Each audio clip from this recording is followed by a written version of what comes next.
Yeah, I can hear you. Yeah, somebody, the voice is clear.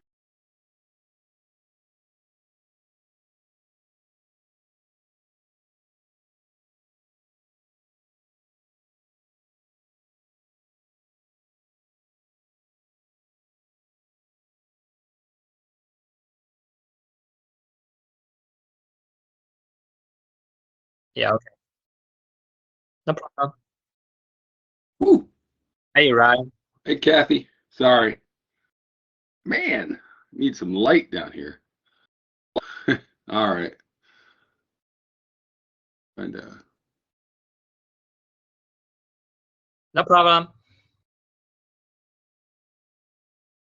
sweating.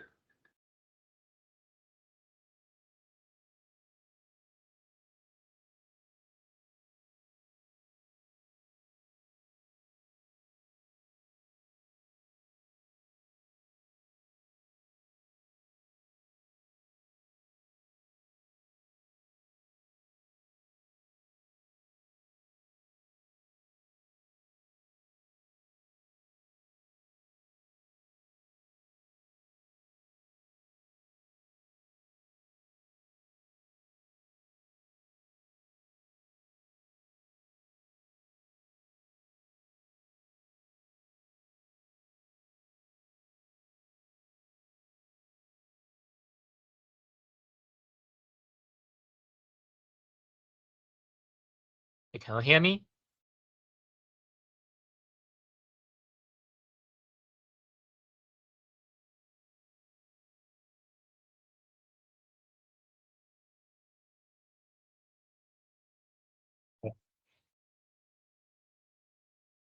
Okay.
Ryan, can you hear me?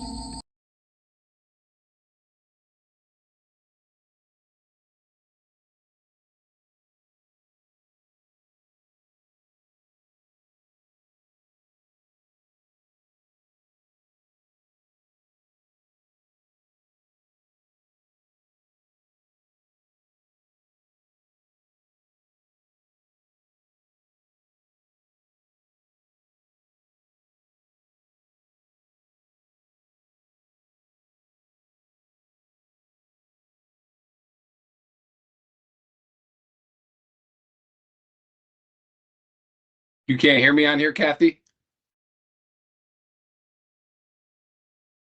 My mic should be working.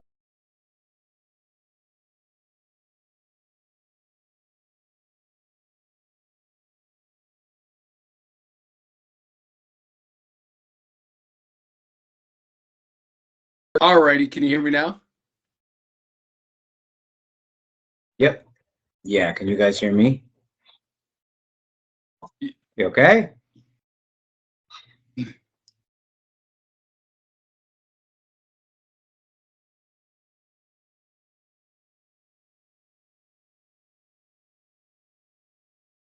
Man, I raced home from work, cooked some pork chops, rice, some peppers, wolfed it down, and ran downstairs here. I'm in my dungeon. Sorry, my kids are going to be home in a minute, so I'm downstairs. But this, I got to do what I can do, you know. No, it's all good. Actually, yeah, my boys are just to the side of me here, so I'm gonna mute it every now and again. Yeah, I know. I'm scared they're going to come in like at a 10 when they walk in, but I'm going to text my wife real quick and be like, It's fine. It's 8 o'clock at night. If it happens, right? I know. no big deal.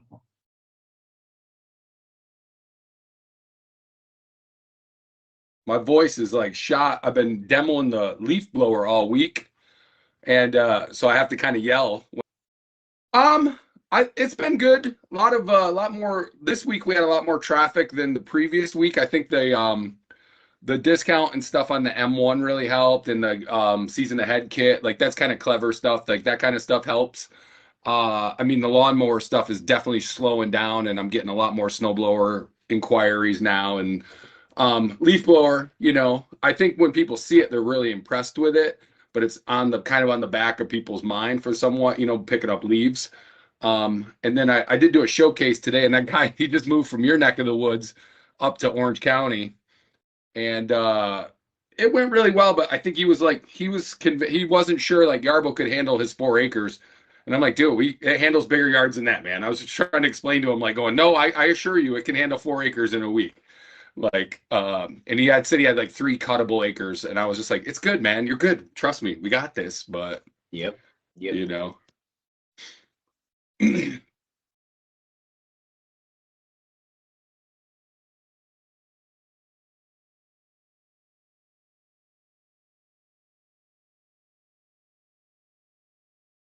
So we are live on the platforms, though.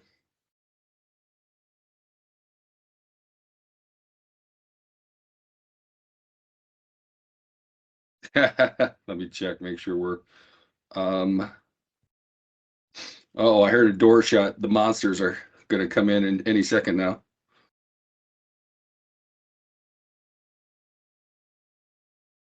Yeah, there we go. We're on YouTube. I'm seeing it and hearing it on YouTube, so we're good. Well, we're just waiting on a user here, Steve Thibodeau. So we're waiting on Steve, but we can kind of get started here. My voice is a little shaky. I was telling Ken I was doing demos on the leaf blower all week. You guys saw some of those. So yeah, so I was kind of screaming a little bit, under the impression that I wasn't wearing a microphone for some reason. Even though the safety settings on the blower are 16.5 feet away from it, I was still yelling and shouting and stuff like that. But yeah, thanks everybody for joining us. We're just kicking off. We're going into the weekend. We're kind of shifting now. When I got home from work today, I noticed that my grass doesn't really need to be cut today. Like I was like, usually I know by Friday it's pretty shaggy. So I could tell things were kind of slowing down a little bit on the mowing side of things, which when you got an autonomous lawnmower that doesn't make you as happy as it used to, where you don't have to cut it. But welcome into one of our special roundtables. We wanted to come at you at night.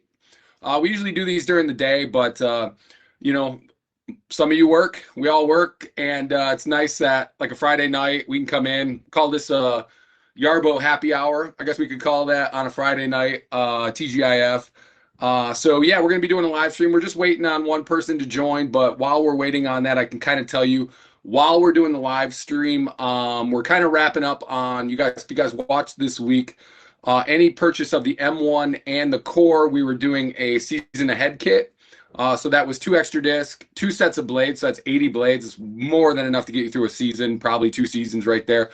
So 80 blades, track grease, Yarbo core cover, and a lawnmower cover. So we're wrapping that promotion up right now. And during the live stream, if you do order any core purchase right now during this live stream, you're going to get the free back brace mount as well. So that's $150 value on top of, if you do get the M1 and the core, the other $250 value with the M1 and with the season ahead kit. So yeah, enough selling you guys. I don't need to sell you guys. You guys know if you got it in your cart, put it in there now because that promotion's going to run out shortly. And then we're going to move on to winter is coming.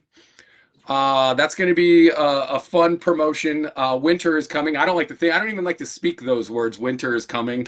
If you're from the Midwest or anywhere north of the Mason-Dixon line, you know what that means. That means a lot of cold bones and bundling up, and hopefully we have a nice smooth transition into fall. But we are trying to start to think about winter time. Now's the time to kind of get in there and get that snowblower. This is the perfect time for that. We can get it shipped to you. You can get all your driveways mapped out, get all that stuff mapped out with the snowblower. And we have a special event coming up and going on right now. I saw it on the Yarbo website today, where if you pay $20 now, you'll get you'll unlock, what is it, $400 US dollars on towards the snowblower and the snowblower, the core and the snowblower. So yeah, and that'll unlock it through September 26th, I believe, till October 12th. So if you all it costs is $20, and you're going to get a $400 coupon when you order between September 27th and October 12th. It's kind of like tipping a coat check or putting a reservation in that you're going to buy that, and you're going to get $400 off. I believe it's the snowblower and the core. So and that's coming up. We got Prime Days coming up, all that fun stuff like that. I can tell I'm already sweating here because I literally ran home from work. I got home from work, cooked real quick. I was outside grilling, of all places. So yeah, it's nice to stand over a hot grill before you do a live stream. But so yeah, it's kind of what we got going on. A lot of really cool stuff. There's Steve coming in. You gonna admit him, Kathy, or you got him? Hey, Steve Thibodeau. Look at the Yarbo. Look at the Yarbo shirts. Hey, of course. I know. I feel like we're in a golf scramble or something, with all our Yarbo stuff. So yeah. I love it.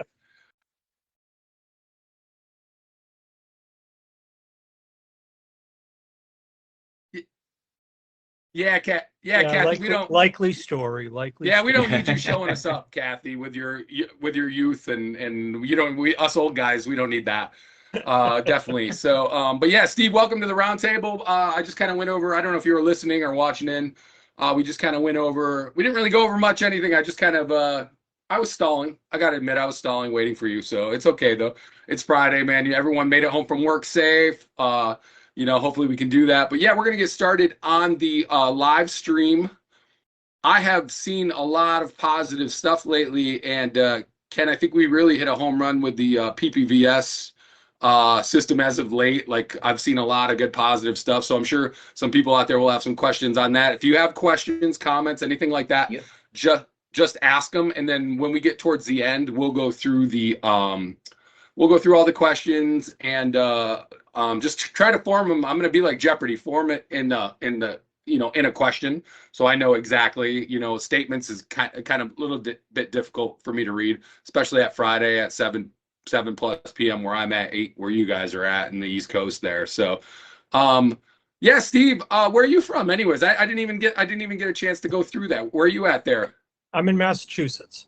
Massachusetts. Okay, so you're East Coaster too. So yeah, you're on late time as well. I had to check, see if Ken had a beer in there when he just swigged that. I was like, Ken, what are you doing, man? No, I just realized the logo. No, it's a protein shake. I just ran it home. I tell you what, Ken, I saw pictures from you about a year ago, and you've gotten in incredible shape. So now you're putting a fire under my tail to get in better shape. That my doctor's appointment the other day, he was like, yeah, you can lose 20 pounds. I was like, all right, I can do that. I took all his pounds. Not true. Well, I was like, you know what? I was doing good because I didn't gain a pound since my last doctor's appointment, but I didn't lose a pound. And then he reminded me, he was like, yeah, you're supposed to lose 20 from the last one. So I was like, yeah, but I mean, can't we all? Winter's coming up. I'm going to need that to stay warm when I'm outside doing live demos with the snowblower and stuff like that. So yeah, welcome everybody that's coming in. We obviously have our co-founder, Ken Coleman. He's always a fixture on these roundtables. He is a tech guy, super smart when it comes to that. He's kind of the front face of that when we talk about things on here. So if you have any tech spec questions, he can give you a little bit of inside baseball sometimes, but some stuff's top secret. But if you do have any questions, because yeah, as soon as that video from Berlin popped up the other day, I saw just messages and everyone was like, "Did you see that? Did you see that? Did you see that?" And I was like, "Yeah." So yeah, and then Steve, Yeah, why don't thanks you for the just heads brief? up on that, by the way. Oh yeah, the LiDAR. Somebody saw LiDAR and it was like going, it was like fireworks going off. They're like, this is it. This is it. Yeah. I was like, I didn't see anything. Yeah. And then Stephen, you said you're from Massachusetts, but why don't you just give us a brief, thing. We'll go into it a little bit deeper, but just tell us a quick couple minutes about yourself, Peter.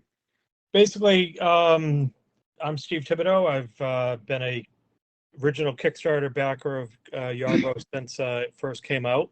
And as far as what I do regularly, I am a letter carrier for here locally, and also a travel agent and a jack of all trades. So I mean, I've renovated my house, I've built a new shed, I do this, I do that, you name it, I do it. So, but DIYer type of guy around the house. oh yeah, exactly. Have you So, tried to figure out a way you can incorporate a Yarbo in with your letter carrying profession? Like, do you dream about that sometime? Ooh. Going, No, how can I get 'cause Yarbo to do this? Because then that would get rid of my job, and I don't want to do that. I know. You can do it good. Instead, I let good it go now. do on my lawn and my driveway, so I don't have to. Yeah, exactly. It There you does. go. I mean, Yarbo does save you just a lot of time when it comes to that. So, but yeah, so we're just gonna go through our roundup, our round table, I should say, today. Ken, we're on pace now, so I don't want to keep anybody later than what they want to do. So, we're on the part where Ken shares the background of Yarbo, vision for the year-round yard care, mowing summer, snowblowing in winter, and highlight philosophy of modular upgrades. Why don't you just tell us a little bit about what Yarbo's got going on, and you can go the background. I know you're probably talked about it enough, but go ahead and go in the background of Yarbo. Yes, I have. Yeah. So I'll try and I like to keep that part briefer and briefer for my own sanity. Yeah, I know. But, yeah, so you guys can hear me okay? Yep. Alrighty. So I'm gonna skip ahead years. I'm not gonna go year by year, but Yarbo was founded in 2015, actually under the name Snowbot. That was our intention, right? Single-use robot, make the world's first autonomous snowblower.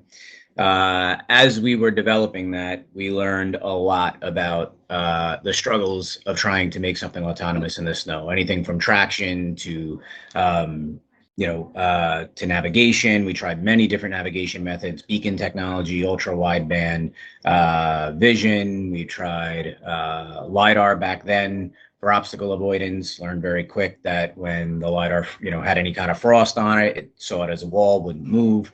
We eventually got onto GPS, and we were about a month away from launching what would have been our flagship product, the Snowbot S1 Pro. And we realized, you know what? We can see, and essentially we can navigate in the snow, get traction in the snow, handle, wet snow, dry snow. Obviously they both have their challenges, but as an oversimplification, right, work in these environments. And then our algorithms had to be pretty advanced to be able to control the snow direction, the angle of the snowblower, shoot, things like that, and then wirelessly charge. So we realized, if we can do that, then oversimplification, but again, working in a yard, on sunny days is not a big step, right? Comes with its own unique set of challenges, but you can essentially use the same brain and the same core to accomplish that. So in 2021, we rebranded to Yarbo. So we wanted a name that was just more synonymous, not just with snow, but yard care overall. And so we rebranded to Yarbo. We launched our Kickstarter, and the rest is kind of history on the name of Yarbo, right? And kind of how we got to that point. The modular aspect we did because the CEO, Alan, he wanted to make the snowblower first for a multitude of reasons, but the primary one was, or there's really one or two main reasons. The first one being he had some friends that had actually had heart attacks actually from shoveling in the snow, right? So snow can be very heavy. If you're older, obviously, that could cause a lot of health issues. So that was number one. Number two was no one had attempted to make an autonomous snowblower, to our knowledge, in 2015. And he is always up for a challenge. It's one of the things that actually kind of drew me to Snowbot before they were Yobot, before we were Yarbo and rebranded, is that, that challenge in trying something new. Obviously there's risks involved with that, but if you're confident enough and you have a good team, you can do some pretty great things. So that's how we got to Yarbo, and the modular aspect.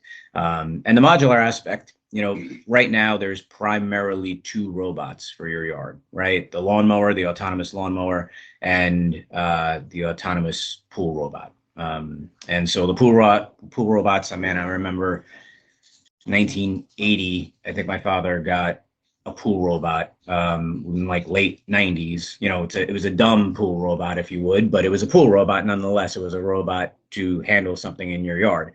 And then in the late 90s in Europe, they had autonomous lawnmowers. When you had a leap in technology that brought it wireless, we really, after we developed the snowblower, decided, if we could go modular, there's so many other use cases in the yard that we want to apply Yarbo to. And the brains are already in the main body. So, if we can already work in the snow and we already have the power to blow snow, to create a leaf blower, actually to ease development.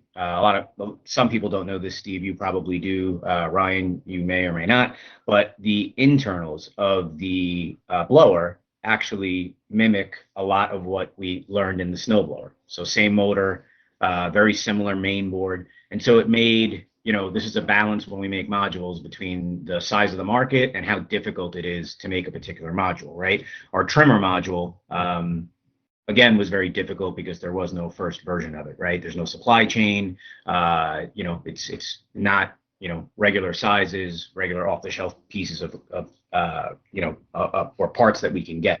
So it makes it very challenging. But in any case, we really want to step-by-step, go after every part of yard care. And so you have one robot, one ecosystem. And I think people are getting more and more used to that with, batteries for power tools and things like that, where you have one main battery and all these tools that could plug into it. So you're not making separate investments in, a bunch of different handheld tools, or in this case, robots, right? You're buying one platform, it's one ecosystem, and then it's modular. So, Yarbo can obviously do things in the future that it can't do now, right? So when we came out in 2024, we had our snowblower, lawnmower, blower. Since then, we've come out with the trimmer, the BBM, the Mower Pro. We definitely have more modules planned, and so that's really the big kind of pull there that I think most people identify with. Being, it's the first modular robot. It happens to be the world's first autonomous snowblower and leaf blower. And now trimmer, but I think most people identify with the modularity and the versatility that brings more than anything else. Yeah, I was talking about that recently on the live stream about how some of the other robotic lawnmowers are about ready to go up on the shelf for the next 6 months. Whereas Yarbo is literally just getting started for the next season. I've had the leaf blower on this week. We're going to do some demos, I think, in the next week or two with trying to work it out with the snowblower, do some fun stuff with that. Obviously, we don't have snow here yet. We're not, Kathy wished for it the other day, so we might get it pretty soon here. But we don't have snow here yet, but we're finding ways where we can mix in some snow, do some live streams with you guys, kind of talk about the snowblower itself, because it's really an impressive machine with the snowblower, the lawnmower, and now I'm seeing the returns of the Lawnmower Pro that people ordered, and people are really excited and loving it, as far as the Pro. I've seen some of the cuts. They're beautiful. I've been playing around with one here since you guys launched it, just after when you guys launched it in Germany in July. I've been playing around with one, and the one you guys shipped out is way better than even the one I'm using right now. So, but yeah, I've seen some real positive stuff like that. And then, so the Pro came out this year. Is there anything, Ken, that you can kind of tell us about without giving away too much? I don't want to put you on the spot here, but just kind of some of the forward thinking about where now with the success of how the Pro has been and things like that. Is that is that giving you guys just more ideas to kind of put out some new stuff and put out some different things and different options for people? Yeah, so I always say this, and I don't mind necessarily being put on the spot. I'm always put on the spot. It's fine. I've learned to embrace it to a degree. So we, at our core, and no pun intended, we are a technology company, right? So we are always trying to innovate. And obviously we want to balance that between our existing customers with existing products, right? We don't want to make them obsolete. We want to support them. But we also don't want to stand still. We can't as a business, right? So that's obviously really important. And the other thing is, because we, one of the things that I think is unique about the team within Yarbo is we are extremely passionate about using technology to help people in their daily lives, and one of them being just the mundane tasks, right? So the mowing the lawn, just sitting on the lawnmower, right, on a ride-on lawnmower, going outside and having to snow blow. We were talking about the pain points of the market today with an agency that we're working with, and they're new, and they said, well, we have I know we have autonomous lawnmowers, and I know some people they still like to be on their ride on. It's kind of like an escape for them, and I said, no, I totally get that. I said, but I have never heard anybody that likes to snow blow, that likes to be out in the snow like that. To me, no, if I meet that person, I'll shake their hand, but but I've never heard that. So I mean, on the technology front, we are constantly trying to innovate. This balance of, we want to stay committed, obviously, to our current base. So there's a couple things at play, right? When it comes to the core, and like you mentioned, Germany. So right at IFA. So we had a prototype there of a unit. And, it's funny, Steve, you might have caught this, I'm not sure, but not from Germany, but about a couple months ago, we released a video. And that video was to demonstrate an upgrade to the PPVS system. And it was specifically going over what was Dead Reckoning. And in that video was at our headquarters. And in the background, there was a unit there with a different set of binocular cameras. There was a unit there with LiDAR. There have been, I mean, if you look for that video in particular, I was surprised that nobody saw it. In any case, the point being is we are always testing different technologies, and I'll give you an example. LiDAR has its uses, but it also has its weaknesses, right? So everyone wants to use it for navigation, but when you start going over like areas that are bigger than 100 meters by 100 meters, it really struggles. And so right now, a big limitation is you can't go over areas. So, everyone sees LiDAR on the prototype and is, thinking either we're going to use it for obstacle avoidance, which we may. It's really important that whatever module we come out with is still compatible with the versions we have out today and the versions we're selling today. So, we do not have a pro unit that is, that is set to, or any unit for that matter, that's set to replace Yarbo, in the next month, 90 days, nothing like that. But the Pro module was developed, and it had the word Pro because it was really supposed to go after, and is supposed to go after, a niche market. That niche market being one commercial is the broader side of that niche, but the other side is really specialized types of grasses. And don't get me wrong, there's plenty of people out there that love their grass and just are obsessed about cut quality, and they're going to buy the Pro no matter what, right? Or they have to cut when it's wet out all the time. And that's something a lot of autonomous lawnmowers struggle with. And so they might choose the Pro, or if they just want the best. So we're always going to try and have options like that for people. We always want to have a myriad of options, though. So you want the regular lawnmower, you can get the regular lawnmower right at a cheaper price point. You want the Pro, you can get the Pro. If you're willing to pay extra, you'll get some premium features, right? That type of thing. So, and modules, I mean, I can't talk specifics, but I can tell you that we always have, at least 2 modules actively in development. Yeah, I liken it to, I always tell, like, even when I get some people mad or some, I don't get people mad, but when I see, like, I like it with my iPhone, and I'm like, iPhone's on like 17 now or whatever now. It's not using one. It's not using the same software as one. We are a tech company in heart, so it's like, if we weren't looking forward and we weren't moving forward, then, I mean, everyone's going to pass you by, so it's like, while we're here. And I always tell them too with the modular thing, I'm like, you know, just this being this season, I like to say, I'm like, yeah, the only other module, like really modular yard tool I've seen is a Kickstarter campaign.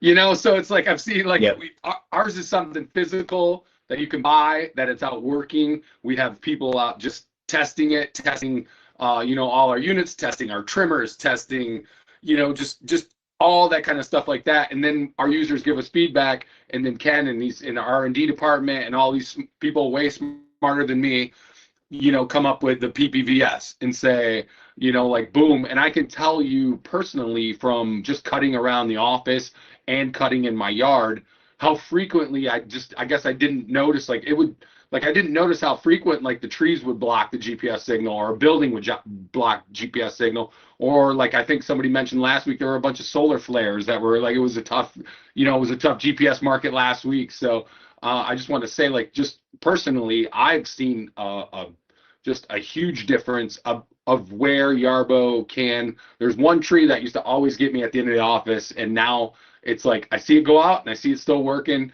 I got my parameter set at like 330 feet. You know, obviously you can bring those down, but just to have that. And then also when you're mapping, to be able to map around those trees, no-go zones, while the dead reckoning is working, or or your borders, your boundaries, if you are going up against a building that maybe your GPS is not good. So just briefly then, before we get kind of going in that, just kind of tell us what, Ken, just quickly, since just kind of speak on the PPVS quick, and what's the reaction been like on your side of things? Yeah, so honestly, that's been a long time coming. Internally in the company, you know, we have X amount of resources. We're constantly hiring more, but we're limited in how fast we can roll things out. And also, you know, it's interesting because a lot of people don't realize, but we kind of have to be an expert, or really trial by fire, learn, right, snowblowing in that season. And it's a very short season, believe it or not, for development purposes, right? So like Steve and his group, the PPP group, you know, they'll give us feedback, and, you know, we have to turn around that feedback into actionable items they can test very quickly. And sometimes that means introducing bugs that then cause regression. And but these, you know, it's the same thing for the lawn mowing period, right? So like when we released our lawnmower just now, I say just now, but this season, you know, that did not already have a previous season under its belt like the snowblower. So the snowblower, by the end of, you know, last season, was its first like full, you know, season in operation, where we were getting, you know, mass feedback. You know, we need the software to be able to do this. We need this feature, you know, this use case, that edge case. So we just went through that with the lawnmower, which I'm happy we got that under our belt. I'm also happy that there's, you know, a slowdown in, you know, a bit, and now we kind of get to go back to our roots and revisit the snowblower side. PPVS really interests me in a couple ways, because for the lawnmower, it's definitely a game changer, right? And we have, again, upgraded versions of that in the pipeline as well, just through firmware updates. But that's important because Yarbo, and it's not just Yarbo, most GPS driven or primarily driven lawnmowers can very easily be fooled into trusting a GPS signal that is not a valid GPS signal. So along fences, under tree cover for very short periods of time. And so it thinks it's getting a strong GPS signal, and before you know it, it's out of the boundary by, you know, feet, by tens of feet in certain situations, going through no-go zones, things like that. And we've experienced that, right? So really PPVS is, this is, you know, the, I guess, version 1.5 of it. You know, it has at least 2 or 3 more versions in it that we're really looking forward to, and some of those applications are actually the snow. So you know, when the tracks slip, using the cameras to detect that as well when we don't have GPS, you know, and to use the navigation and these cameras and sensors more intelligently. So you know, in the wintertime, we have the benefit of the trees falling, the leaves falling off some of the trees. Obviously, certain trees that doesn't happen. But it's still, it can help in all those situations, for sure. And that was a big thing for us. Yeah, I definitely feel like Yarbo's out there willing to be like, just take the punches to test their stuff out. You know what I'm saying? Like it's not always a smooth sailing. It's not always that, but we're willing to go out there and go, okay, how can we make this better? You know, like we have a product here. We have people like Steve. We have people like, you know, just like Scott, whatever, like people like that out there who are just testing things out. Our users are testing things out. We're willing to take the punches from them, and then that for like even with the trimmer, when they say, hey, listen, this is what you got to do to make this better, and we're willing to go back to the drawing board and say, okay, these guys are the experts. So how do we make this better? And we're willing to listen to them. And like I said, like go in there. We're in the ring. You know, not a lot of people are in the ring right now. You know, I don't know how you feel about that, but that's how I feel. I agree. I will say this, from a, like, even for our development team, right? Our product team, our after sales team, we really feel like what we've done the past winter and what we've done this past, summer cutting season. And even now with the blower having, the camera's enabled in the back so it can go in reverse, which in a perfect world it would have done that. Yeah, and in a perfect world it would have done that from the beginning, right? But again, limited resources. But now that we're coming up on leaf collection season, removal season, whatever it is, it feels like each module is mature now. And that's a good feeling. And that doesn't happen overnight, So a person getting a Yarbo now as opposed to a couple months ago, when did it have its bugs like every other product? Yes, especially a lot of these products that are, including ours, that are really using a ton of sensors and a lot of technology and a lot of advanced algorithms. They're gonna have software bugs and whatnot that have to be ironed out. And I'm glad to say that most of them, I think almost all of the critical ones have. Steve, I don't know what your take would be on that, but as far as the trimmer and you guys listening to us, that was huge. And I'm just seeing Yarbo from the beginning to where it is now has been like night and day. I mean, I even had a pre-production mower that came, with 3 separate heads. Nice. And to see the difference that we've got from that to now the pro mower. And just yesterday I did some things that I probably shouldn't have done with it, but I will tell you though that its ability to cut through, I know, is probably going through like 1/2-inch stock of some bushes and brush to clear out a path, and it just chopped right through it. Granted, manually driving back and forth a few times, but that's something you just never would have done with a blade mower, or a razor. Yeah, and actually, I know you were a little bit hesitant to post that right publicly because maybe we don't necessarily recommend that as a usual use case. No. But putting down there, right, not recommended, but I tried it. We have no problem with that because honestly, I do the same thing. Like if you're testing something, I want to test it till it breaks. I want to know its limits, right? And obviously, you're in the testing program, but sharing that outside, right, as it's part of the testing process, and just to show the capability of what it does. It's funny because I always tell the team, like durability-wise, things are a little over-engineered in general, right? From just people say it's built like a tank, it really is. It is. Yeah. But Kathy had us Thelma and Louise. We were like Thelma and Louise going off a cliff when we were testing the Pro out at Luke's place out in Aurora.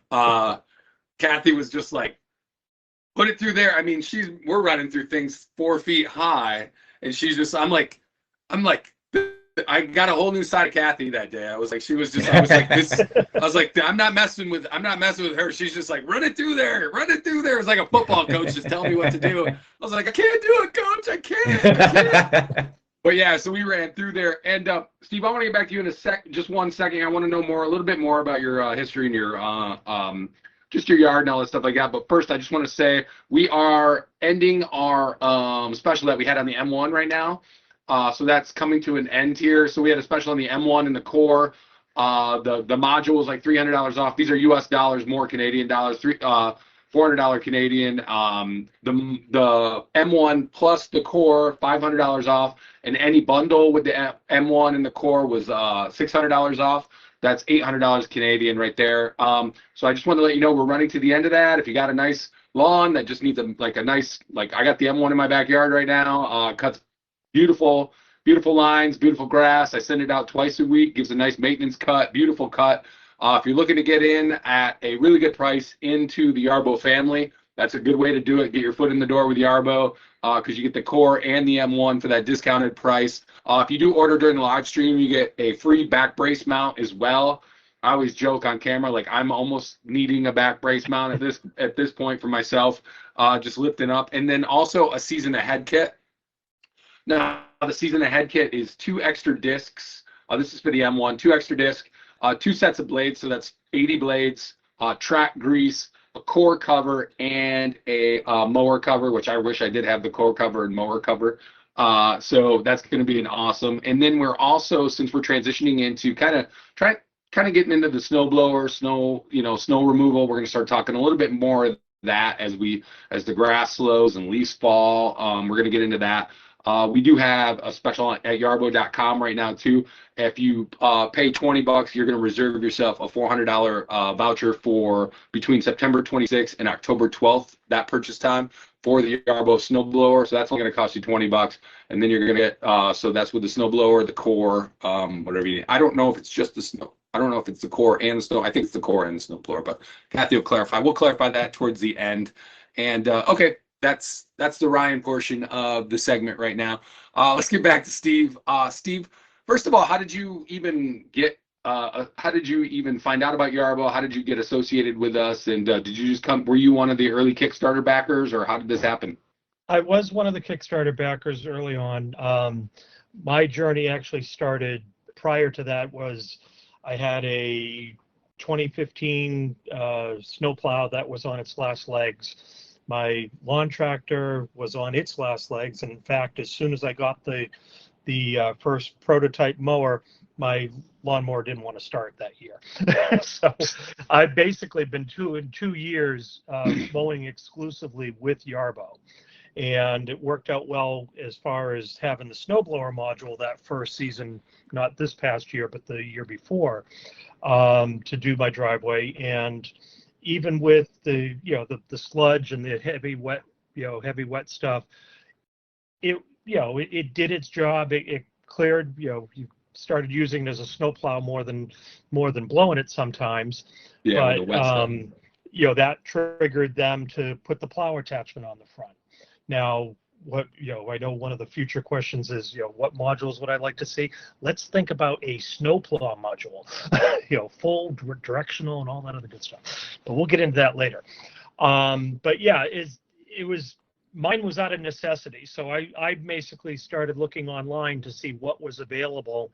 And I just happened to come across a video of Snowbot. And it was a reporter that was, I don't even know what you guys were with that for that particular segment, but they had it set up. They were doing like an island in the middle of an intersection or something.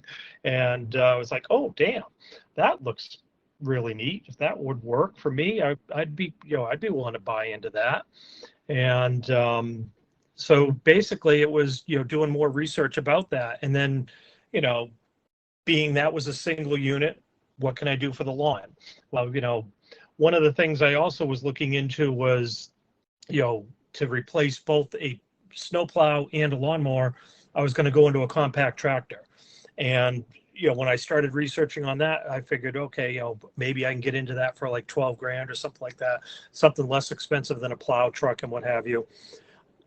I was mildly disappointed when it was up to like $24,000. And I was like, that ain't going to happen. So, back to square one. Do I go and get a new garden yard tractor? Do I go and get a new plow truck and something like that? And it's just, I really just didn't want to do that. And so ideally, it was starting to see the Facebook pages for Yarbo. And this was leading up to the Kickstarter, in fact. And what was worked out really neat was actually you were at CES, Ken, and it was during the question and answer period. I'm out delivering mail. I have my phone, playing as loud as I could up to my ear, and I asked a question, and I got all excited because Ken actually answered it. But besides that, it was just more, the more I kept looking into it, the more research I kept doing on it, the more discussions that were about it. It just was like, this is what I need. This is going to fulfill my needs and save me a lot of time. So, send the snowblower out, that hour or so before I need to leave for work. Send it out remotely, while I'm, at work or whatever. When I really, honestly, I haven't played with the schedule. We got other PPers that do that to send it out manually, being able to check my cameras. Seasons, I've been nothing but happy with it. Yeah, we've had some ups and downs. Yeah. But, What's your property look like? Sorry, I didn't ask. What kind? Yeah. What's your property look like, and then your driveway, things like that. So basically, I got only about a half acre in the backyard. I do have a couple of sections off the side of the driveway that I can do as well. And, so it takes my bot about, a couple hours to do my yard, once. And then if I wanted to, I can send it out a second time. I have it on checkerboard.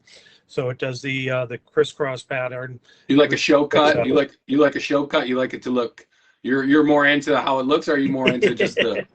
Well, if my yard was show quality, then that'd be one thing. But I like the cross cut just for the sake that if heaven forbid it should miss something, it'll get it the second time around. Yeah. And so, and I do like the lines, and I do like the fact that it has the, that nice crisscross pattern.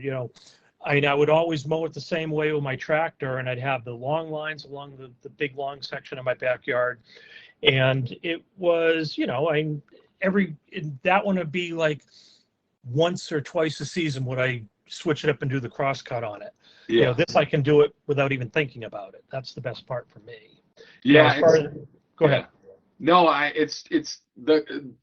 that's one thing that really gets me too about the Yarbo is the just the difference in the cuts. Occasionally, like I have about 37 areas mapped out around the building now, like where I'm doing the live streams, and sometimes I'm like, oh, why did I set this cut for this one? Like, because it's like a long strip, but then it had the rotation on it from the parallel cut, so it rotates, and it's just going ding, ding, ding, ding, ding, ding, ding, ding, and you're like going, oh, this is gonna take forever. How do I get out of this? Like, how do I, but it's like, I get it, the rotation. I prefer, like, I have a long backyard, so I prefer the parallel cut up and down, along. But now the fact that now I can take it behind my garage and go this way with how I would normally do it manually. So I can go this way there now, and then this way there now. What is that? Is it adjustable? What's that cut called? The new one, the adaptive. Adaptive. Yeah, I would say adjustable. I don't know why, but the adaptive cut. So now you can kind of change stuff up. I want to play around with that. I'm going to play around a little bit this weekend. I haven't got a chance to really get my hands into it yet. So I'm interested to see how that goes, because I have that perfect, like, even the looks like my yard, it's like an L shape behind the garage and then this way. So I'm interested to do that. And then how big a driveway do you have? Do you have a pretty good sized driveway then that you have to plow? Yeah, my driveway is much bigger. It's about 2 to 3 cars wide, the whole length. And it's roughly 150 to 200 feet, from front to back. And then I have, my yard actually is next to a cemetery, with the cemetery maintenance building right next to me. And then they got so I've inherited now a circular driveway where their section is paved. My section is all gravel. So I actually have the two sections mapped out separately, so I have my gravel settings and then I have my pavement settings. Have the cemetery maintenance people looked at your Yarbo? Because when Ken, I think I talked to at least 3 or 4 different landscaping companies that actually cemeteries where they're on their list, you know, that was their clients, and they were like, we got like I was like going, and then a lot of guys that were like had malls, but I wonder if the cemetery people have seen your Yarbo out there going, huh, like we could. Yeah, the caretaker here, him and I have been friends ever since I moved in. Oh, and, nice. Yeah, he's been over and he's looked at him. He's been impressed by him. I think he's looking more for job security because the cemetery organization is a little tight-lipped. Well, yeah. But yeah, I've mowed like the section in front of their maintenance building and the section behind my shed, which is more or less their property. This pathway that I was playing with yesterday is technically on their land, but yeah, I know I've been dying to get it out into the cemetery itself. You know, my parents are actually buried right in my end of my. It's like that's an interesting choice of words you just used there. You know, yeah. I've been dying to get into that cemetery. Yeah, most people are. No, I lived next to Graceland in Chicago for about 15 years. It's a world famous, like Jack Johnson's buried there, Marshall Fields, all those guys. And it was so nice to live next to that. It was so quiet at night. It was just like, this is so nice and peaceful. The only thing that were there were coyotes were there all the time. You know, that was just about it in the city of Chicago. But hey, my wife gets fresh flowers all the time, so that's all I can say. Yeah. Never in the doghouse, you just run next door real quick and go, hey, honey, I'm back with flowers. Yeah. So okay, so you've been in this a while. You've gone through a couple seasons now, right? So you've gone through a couple seasons of Yarbo. Yep. And so was that a request for Ken to do a module with a snow plow module where it can up tilt and stuff? That would be ideal. So, you know, the one part right now with the blade is I only have the paved section to try it on. Yeah. And, you know, of course, my priority is to get my section of the driveway done. Sure. So I don't have time to, you know, be messing around with putting that blade on and off, you know, to go over to the paved section. So, and fortunately, the snowblower itself, that'll get right down to pavement, you know, with the ice scraper that it has on it. So you don't have to worry about that. And fortunately, the last year's snow, I mean, we had like one real wet, heavy one, and then everything else seemed to be fluff. And we never had anything over like 6 or 7 inches. So yeah, same. It was a you know a mild season for testing, but the sake that I was able to use it each time, get my driveway clear, you know, just shoveled around the cars, pushed it out into the main section, let Yarbo take care of the rest. Yeah, you know, we had a couple mild winters here too, so you know what that means this year. We're gonna get it, you know. I know it's coming. It's coming, you know, like that lake, like where we live, lake effect. I was just talking to a guy the other day up in Buffalo. He was talking to about like using the Yarbo up there in Buffalo with the lake effect snow. And then today I had a appointment with a guy, a gentleman from upstate New York. You know, so he's kind of like, you kind of get in. He's like, I want all of them. I want the package. You know, like I'm willing to do the package, you know, and stuff like that. But I'm like, you know, especially when you get close to like where we're on the Great Lakes. I'm from West Michigan, so it's like lake effect snow. That stuff's horrible. But yeah, I think that'd be a no-brainer to have a plow, because you could probably get a lot of battery life out of it too, you know, as far as the Yarbo out there with that, because it's not taking as much as that auger's taking to spin, you know. I have noticed that with the leaf blower, you know, and the lawn and the snow blower, you know, the battery does go down a little bit quicker, you know, but obviously they're not covering as much acres and things like that as the lawnmower. So yeah, what time is it? I'm like, while we're I'm hanging on by threads here at 10 to 8. That's how I know I'm getting old. It's like 10 to 8. I'm like going, oh, it's about time. So yeah, just to remind you guys, you know, while we're doing this, we're running towards the end of the M1 sale that we had going on. So if you haven't done it yet, you're looking to get into Yarbo at a good price. The M1's on sale right now. That comes with a free back brace mount that's $150 value, and the season ahead kit, which is 2 extra discs, 2 sets of blades, so 80 blades, track grease, a core cover, and a lawnmower cover. Even if you order the Pro with a core right now, we'll throw in the back brace mount just during this live stream. So you got to order you can order the Pro We've been having a lot of interest in the Pro, especially with all the good Facebook comments, and the quality of the cuts have looked pretty impressive. I'm like jealous because I need to get one, but we want to get them in your hands first, so that'll wait. I'll probably be out there with those soon. But and then we're thinking about snow. We're starting to come into the winter thing. So right now, if you go to yarbo.com, if you want to get a $400 voucher for the snowblower, so the core and the snowblower, you want a $400 voucher. Now's the time to do that. If you want to get in the game, that's $400 off. You just got to reserve it. It's like a $20 ticket that you just buy, and then if you purchase the snowblower, then September 26th through October 12th, you'll get that $400 voucher. Whatever the conversion was like to Canadian, it was more. I wish I would have had it. I don't know why I didn't write it down, but I've been fighting Canadian geese all day at the office, so I got a grudge going on right now. Like, I don't know if you guys have seen the live streams. The geese are just like all over me during the live streams now, and like they know exactly where I'm going to go out and do the live stream, so they're usually having a poker party before I go there, and then I go out and I'm like, oh man, I got to run the leaf blower through this, like I'm not going out in this stuff. So but it's the season. The geese moved in, we're kind of shifting, fall's coming. I've been out there with the leaf blower doing all that fun stuff. So it looks like we're at the even though we've kind of been doing it, looks like we're at the open discussion part before we get to the Q&A. We're going to get to the Q&A here in about 20 minutes, folks. We don't want to keep you guys too late on a Friday. Thank you so much for tuning in. We're doing this special for you just because we normally do these in the day. You see me doing the live stream. Sometimes we do the roundtables, and we usually do them about 2 o'clock Eastern, 1 o'clock Central. So we wanted to do one at night because people are like, do one at night. So we're doing this for you. So open discussion. Let's see what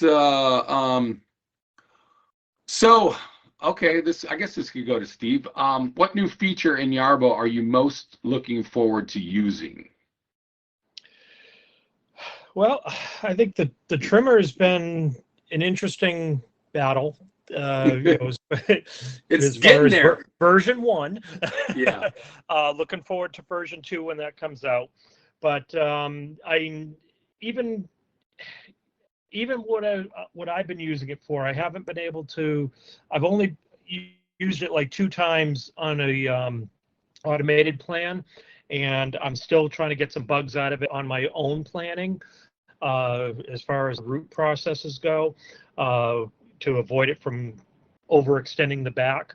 So again, that's on me, user error, and I know enough about that. So but as far as what I was doing yesterday, again, using the M1 Pro where I shouldn't be, but again, before I went out that section, I was using the trimmer manually, and damn, it was doing exactly what I wanted it to do. Yeah. The thing that I hate to do the most in my yard is getting that gas trimmer out and running over there and having to wear long pants. I was like, you don't like getting hit in the ankles with rocks or have stuff hitting you in the face? So yeah. Again, it is just not, that's not my favorite part of yard care. And so to have the trimmer, that's what I'm looking forward to most, having it all set up and doing exactly what I need it to do. I don't have as many trees, so I don't get to use the leaf blower as much, but I am looking forward to playing with that, especially the forward and reverse part. I've seen some people doing that online, and can't wait to have that in my repertoire as well. Yeah, I've been using that all week during the testing.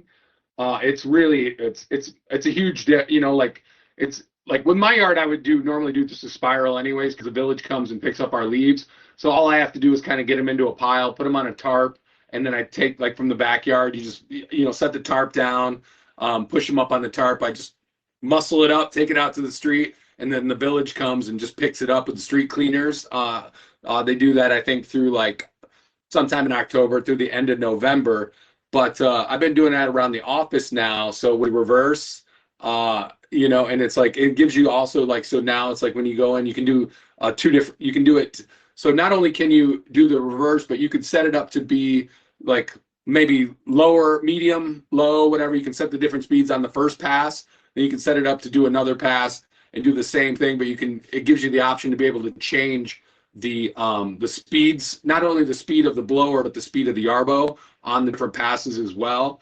So you could have it going low on one, you could have it going medium on another, you know, if it doesn't. So it's kind of cool. It's fun to play around. I've actually been clearing out the parking lot at the office because it's like, I remember last year when I was doing the snow blowing, all of those leaves that nobody cleared out were getting kicked up in the auger by like, you know, by the end of the season, where it's just like, and it was just disgusting and gross, and it's just something. Then you got to go clean it out. So I've been trying to clear that, and then I told you I've been clearing stuff for my friends, the geese, and stuff like that. But are you still mowing? Do you still have both decks, or are you just using the Pro? No, I still have a 23 and a 24 running, and I'd love to send both of them out at the same time. So I have a little robot wars going on. They get along. They do play nice. They don't seem to fight too often, but it's funny to watch both of them with their obstacle avoidance.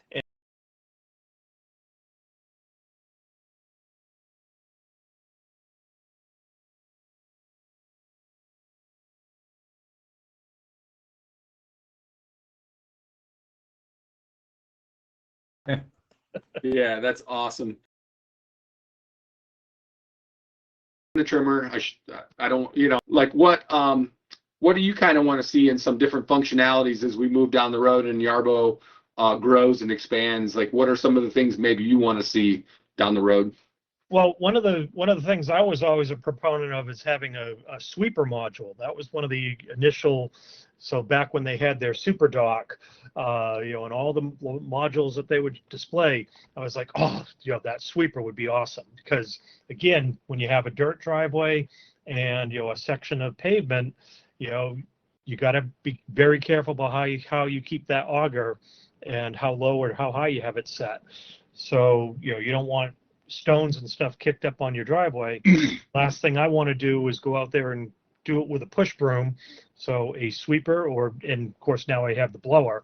So I'm trying with the blower, you know, to clean that driveway off, get all that sand and stones out of there. I'm wondering if the 760 CFM, the 190 mile per hour winds on the blower. I wonder how. I was thinking about that too. I bet I could clear some snow, like light snow with this. I could send this out, definitely. You know, like I'm like I definitely could, you know, because I've seen it pick up pretty big sticks and move them and all that fun stuff in the yard. I will say, if you are using the trimmer and you're like maybe on the edges of your grass and stuff, you'll see if it's on high, it will lift things up. So you got to like be like, okay, set it gentle here, or, you know, like take it easy first, because it's a powerful. I think my handheld Greenworks one, I believe like maybe 460 CFMs, you know, like 140 mile per hour wind, and that's when it's top and you're pushing the button down and you get 15 minutes of blowing at the most. Turbo mode. Yeah, turbo mode, and it locks in and you're like going, all right, I'm bad, and then 15 minutes later the battery's done.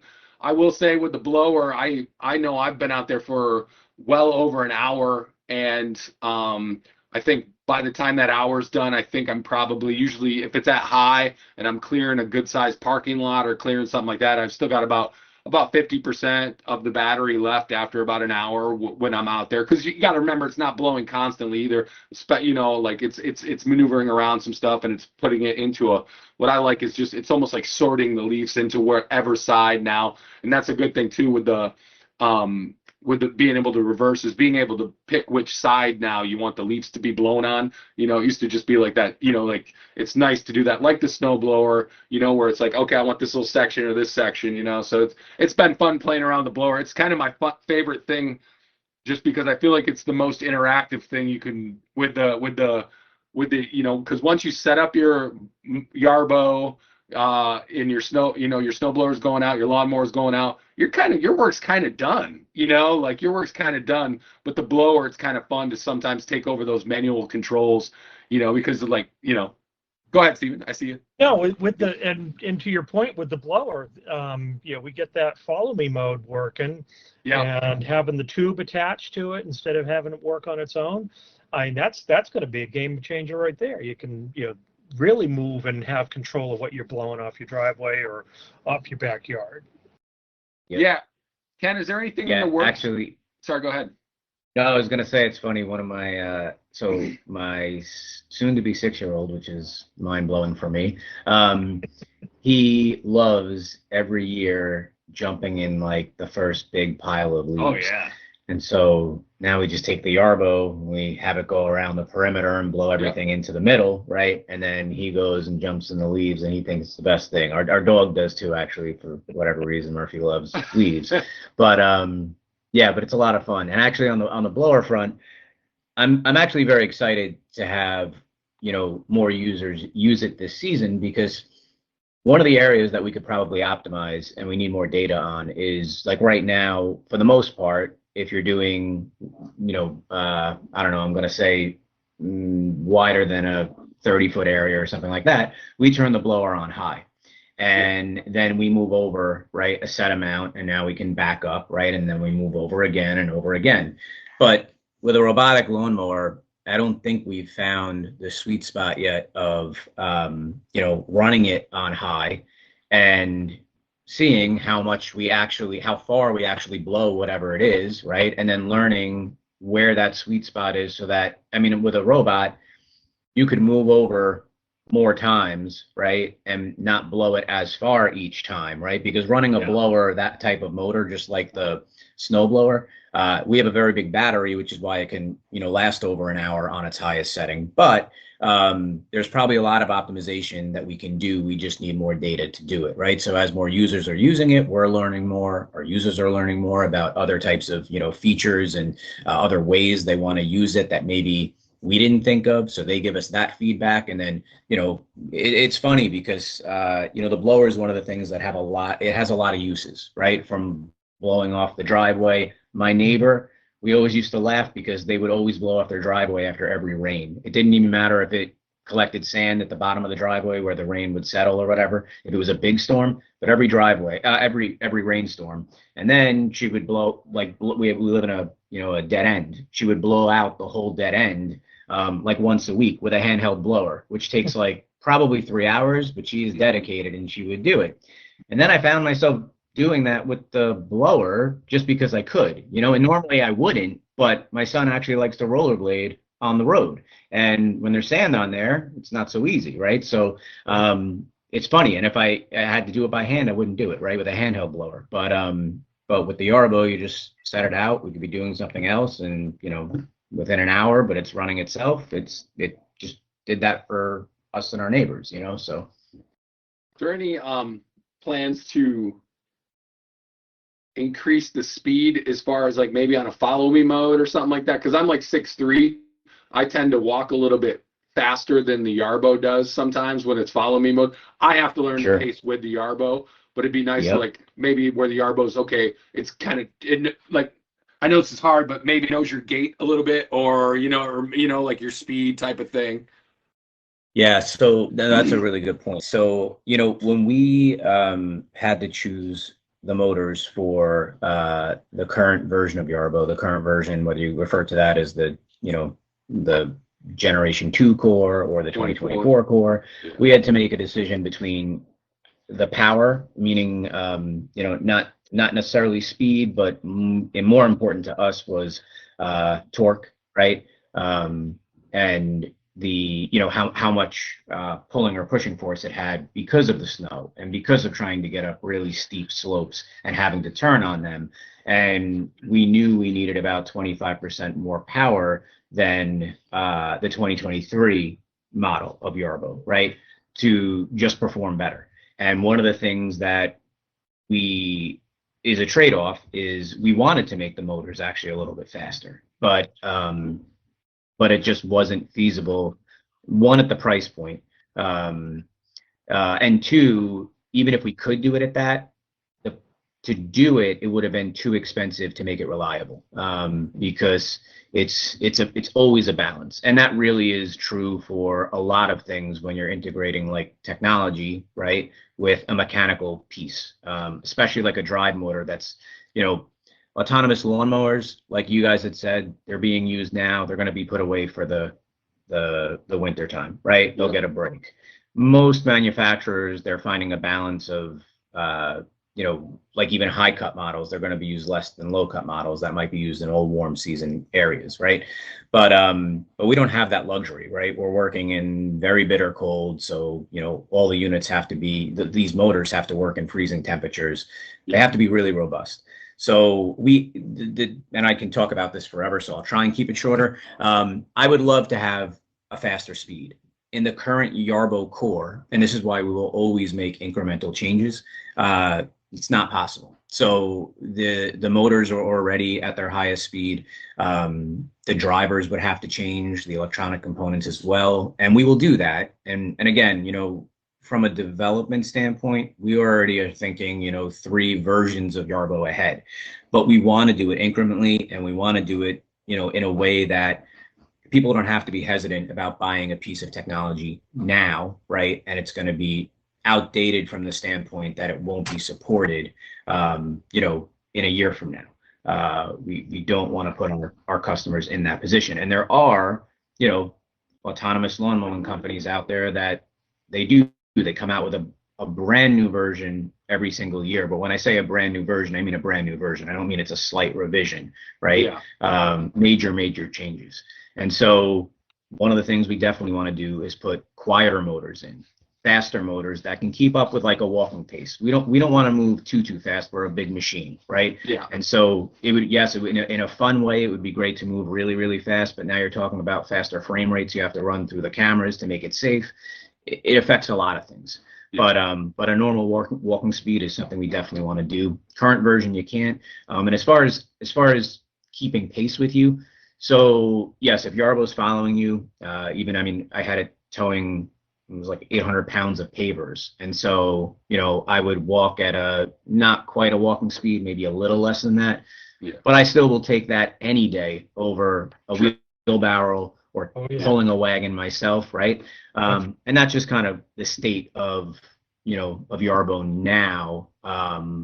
But the goal in the future is faster motors that can keep up with a walking speed. And at that point, yes, Yarbo could kind of pace itself right behind you because it knows where you are in the frame of the video, and it knows how far away you are. So it would be able to do that.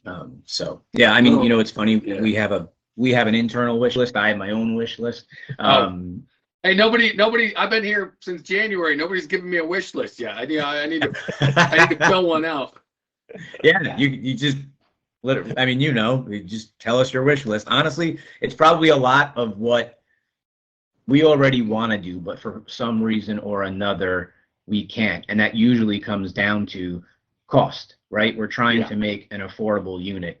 You know, so when you see the Pro unit, that's much more expensive than the regular lawnmower. It's because there's a lot of cost involved in that, even if it doesn't appear that way, right? A lot of people don't also realize how much R&D is put into these products because there are not other products like it. You know, even the modules that we make, we don't share parts with other lawnmowers. You know, maybe the disc, the look of the disc, but aside from that, we really don't. Snow blowers, there's nothing shared. The blower, there's nothing shared except for with our own snow blower. So we have to build out a brand new supply chain, and that's expensive, right? We don't have the luxury of running like really high volumes and borrowing parts from other manufacturers, right, that they designed that are now kind of commonplace. So it's a kind of a penalty of playing in this, like, you know, first game, right, where we're the first this, the first that. It comes with limitations. But did I hear a cat? Yeah, you probably did hear it. You guys, that was mine or yours. I heard back there. Yeah. We have one quiet cat and one obnoxious cat. Her meow is just. See, I was thinking, like, I'm allergic, but I still get beef because I've had a lot of cats, and my wife's always like, "Well, you're allergic. You always say you're allergic, but you've had cats," and I'm like, "I know, it's just getting worse."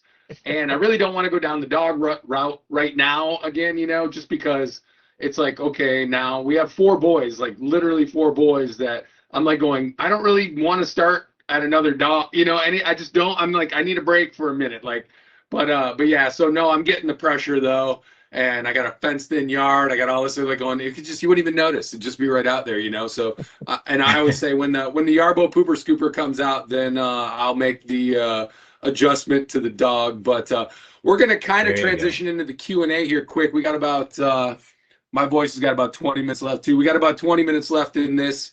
But before we get to the Q&A, one more time, I want to hit you guys with the fact, like I said, our sale is running out on our M1. That's our original Yarbo lawnmower, fantastic lawnmower. It's a great price point right now. It's on sale. It's a good way to get into the Yarbo community, Yarbo family. If you've been on the fence and going like, okay, I really want to do this, I want to try it out. You get, obviously, it's a 30-day money-back guarantee, 45-day replacement. Anything goes wrong, replacement. We do have our 2-year warranty, and we have the option to purchase the 3 extra years as well at yarbo.com. So it comes with a warranty, comes with the peace of mind, and it comes with a money-back guarantee. If you do buy that during this live stream, you do buy any cord during the live stream, you're going to get the back brace mount absolutely free. That's kind of revolutionized. That's how our new attachments are going to go on. Like our trimmer's going to go on. Our new tow package goes on that. So that's really cool. I have it on. If you guys have seen the live stream during the day, I have the back brace mount on too. And then that comes, if you order the M1, it comes with the season ahead kit. That's 2 extra discs, 2 sets of blades, so 80 blades, track grease, core cover, and a lawnmower cover. That deal's running out here. We're almost done with that because we are moving on to winter is coming. I feel like Game of Thrones here. Winter is coming.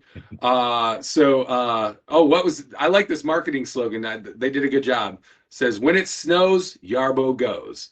So it's kind of like when I do the videos, Yarbo, your big yard, your free time. But yeah, I was like laughing at it because then like I have to like review some of that sometimes, and I look it over and I'm like going, like I don't like listening to myself. So, but every time I hear a Yarbo ad now, I hear your big yard, your free time. So, but yeah, and then so what that is we are doing our winter kickoff right now. You can go to yarbo.com, a $20 will reserve a $400 voucher for September 26th through October 12th to purchase the snowblower and the core. So if you were looking to get in on that, now's the time to purchase that voucher because then you're going to get that $400 off the core and the snowblower. I know we're moving into snow blowing season. It's going to be here. Regrettably, it's going to be here. I got an Oktoberfest about 200 yards away right now that I was like going, can I make it tonight? Can I make it tonight? And I was like going, no, I won't make it tonight. I'm gonna go to bed. I was like, if I make it till 9 o'clock on the couch, I'm gonna be happy tonight. It's been a day, so I'm glad we got to do this. So this is fun. So let's kind of switch gears here. Let's go to the Q&A. Stephen, feel free to chime in whenever you want to.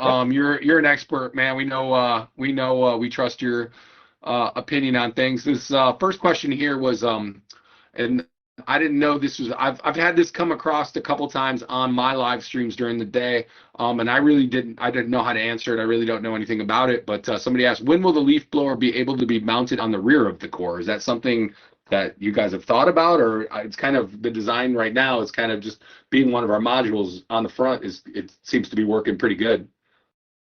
Yeah, so no, that's actually a very good question. And I'm not shy to say I don't have the answer to that myself either because I've been just focusing on other things. But is it possible? Yes, it is definitely possible. That said, we took a ton of resources into the trimmer. So originally our intention was, yes, make the blower mountable on the back, and some people wanted to have the lawnmower on the front and the blower on the back. At that time, we were also going to mount the trimmer, was originally intended to be mounted on the front of the lawnmower and attached to that front like expansion port. But we learned there were a lot of limitations there, so we had to move it to the back. And when we moved it to the back, putting the blower on the back took a backseat, pun intended, because at that time, can we fabricate a bracket if there's enough demand? Yes, to my knowledge, we can. We have the connector back there. There's nothing like limiting us from doing that. There would have to be enough demand though, and now it becomes a question of, when we came out with the trimmer, a lot of existing users ordered the trimmer, and so now, and full transparency, and this process kind of happened. So the team internally, the thought was, okay, you're going to leave the lawnmower on the front and the trimmer on the back. So when Yarbo goes out, it's going to cut the lawn and then it's going to trim right after that, right? And that was the intended use case, even to the point that the version 1 as like, so I'll call it our, our late prototype, right? It was actually wasn't design verified in that it wasn't waterproof and things like that, but the version, Steve, I believe you were talking about, was that version, right? So pre-production that they were testing.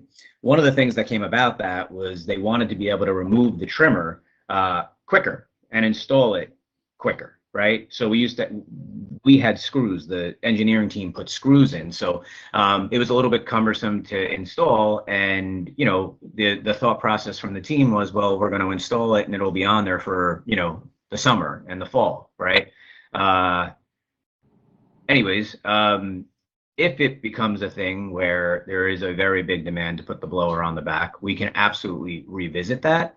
The question really becomes the use case for that. And actually, Steve, why don't we discuss that? Because I would love to get your input while you're here. Someone mentioned it now on the live. So in your world, right, the way you use it, the way I would envision, I guess, someone maybe using the trimmer on the back and the lawnmower on the front is if they're cutting the lawn and they're like, I don't know, I'm going to guess like riding along a sidewalk, right? And they let their grass maybe get a little bit higher, or they're using the Pro module now maybe, and they're not cutting as often. So they have clippings that are now falling onto the sidewalk. And, that's typically how I've used the blower. Right after doing the lawn, I'll blow the clippings back off. But with an autonomous lawnmower, if you're maintaining the lawn, you usually don't have those clippings. So I guess one of the questions I would have is the intention, and maybe I'm going to answer this myself, but I want your opinion for sure, is the intention that like in this fall season, you're going to go out, cut the lawn, Yarbo's going to go back to the docking station, but then the blower is going to go out and blow the leaves away, or blow the leaves to one side of the yard. I mean, again, then you have the problem of now you're creating piles of leaves on one side of the yard, and now you're going to potentially kill the lawn where all the leaves are sitting. Yeah. But again, help me understand this, if you can. So what I envision in having the blower on the back and the mower on the front would be to send it out and you're starting to cut up those leaves, kind of mulch. Yeah. And then you could actually have you're having the mower go through. It leaves it directly where it is. It's not pushing it off to the side. There's no outlet underneath the mower deck. So then you have your blower right behind it, and now you have a directional blower that's pushing it off to one side, and you kind of continue that process. Every time it goes through another row, it's going to chop up the leaves a little bit more, and it's going to blow it. Now, of course, you're either backing up and doing that whole row again, which right. I mean, it has that capability, so why not? Yeah. Or you're doing it in that spiral and bring it all to the center. Now, the other case use, like for me, trimming, like I said, I avoided trimming like the plague. So for me to have the trimmer on, go ahead. I just because I wanna walk through this scenario, because it was something that I know Scott brought it up. I know some other users in the PPP group brought it up. So I do want to talk out that first scenario with you a little bit. So if we put the blower on the back, right now the blower blows to the right, it's fixed. If we put it on the back, it's going to blow to the left. Right. Correct. Yeah, no, I got you. Yeah, right, left. Who's on first? So if we back up, I guess if the intention is cutting up leaves, right? Mulching leaves, I should say. So whether you have the regular module or the Pro module, the Pro module is definitely going to do a better job. Exactly. And again, it may still take multiple passes, but let's say it does that, right? Let's say you go forward and in one pass you're cutting and you're blowing, but now you're driving forward and the blower is actually blowing, like it's missing a bunch of what you mulched because it Do you know what I mean? The blowing Right. outlet is Yep. to the edge. So, and if you turn around, you have to turn around and like back off. So if you're going this way and you drive here, now you You'd have almo- to, You'd actually, so you'd go forward and you'd actually back to the right to keep the, because we're saying we're blowing to the left on the rear, you have it kind of offset it as it drives backwards, one row. right. So, yeah. So, I mean, it could be similar, if I'm understanding this, it could be similar to how, or have the same, I guess you could say, because this frustrated me to no end, by the way. Not this, the blower, before the blower went in reverse. And I'm a co-founder. So like when I was originally testing the blower and it didn't have obstacle avoidance in the back, and I get it, like we have to train it. It's a different module with different camera heights, right? So we had to train that. And we didn't have enough data, so we didn't want to say that, just enable the back cameras because that could cause nightmares if it doesn't have proper training and isn't reliable. So, but watching that blower go in reverse and not blow just to line itself up for the next pass and wasting, like basically taking double the amount of time, killed me. But see, but there's where you're wrong, because it could be on as it's backing up. That's well, no, I'm not saying that's. I'm just saying watching that inefficiency. So now if I drive forward, right? I drive forward, the blower is on the back, so the blower is pointing this way, right? I'm driving this way, and now I'm cutting the lawn. Let's say, I don't know, like this maybe, right? So this is my lawnmower coverage. The blower's this way. I'm driving forward. This is mirrored, so it looks really weird. But I go forward, and now I'm going to back up. So you're saying do what? Because so move that way one row, and then you back up. So now you're blowing the row you just cut. Right, but correct. But I guess that also depends on the pattern, whether we're going left to right or right to left. True. You got what I mean? You got a remedial math student just walked into a calculus class. You guys are like, what? So let me say this. Let me say this. I do completely appreciate the question. From the person. I know it's been a topic that's kind of been revolving around, right? I think that we should explore this more in the product pioneer group of the use case, because I think this happens a lot. I'm actually, if you want to call it guilty of it too, I guess you could say. Actually, in a lot of ideas that I have, this happens, and one good one comes out. Usually, every 10 ideas I have, maybe I'll get a good one. But initially, I'm like, oh, we'll do this, right? We're gonna drive forwards and we're gonna drive backwards. But then, okay, so like even mowing forwards and backwards. Well, if you have tall fescue, okay, if you have zoysia, that's a pretty thick grass and pretty resilient. It wants to pop back up, right? That's tough turf. You could probably mow forwards and you could probably mow backwards, and you probably won't see, it'll probably have a good effect, right? But you try that in tall fescue, and now you back up and the treads are laying the lawn down, and now you try and cut it, right? Yeah. But you just laid the lawn down. It's going to cut great going forward and not so great going backwards, right? Doesn't mean we don't have the feature, but it has limited use cases, right? And it's a software thing, so it's a little bit easier to do. So I guess my point being is this is a subject that we never really got closure on. The door is not shut on it, but right. I think we should have a deeper conversation about it and run through more of the scenarios to see if it really is viable, if people are going to use it. Because, I mean, we do polls, we do surveys, and that's kind of how we figure out if it's... To take it a step further, though, so beyond the lawnmower, you also have the capability of using it with the snowblower, having it on the back with the snowblower. So, again, I'm looking at, from the standpoint of not having to switch modules as often as possible. I'd rather have, if I'm going to have the blower on or I'm going to have the trimmer on, I'll swap those out. That's fine. But I have whatever the front module is, I'm going to keep that on for the season that it's being used for. Now, in the case that we were talking about, very light snow, I still don't want to be out there at 30 degrees, switching modules.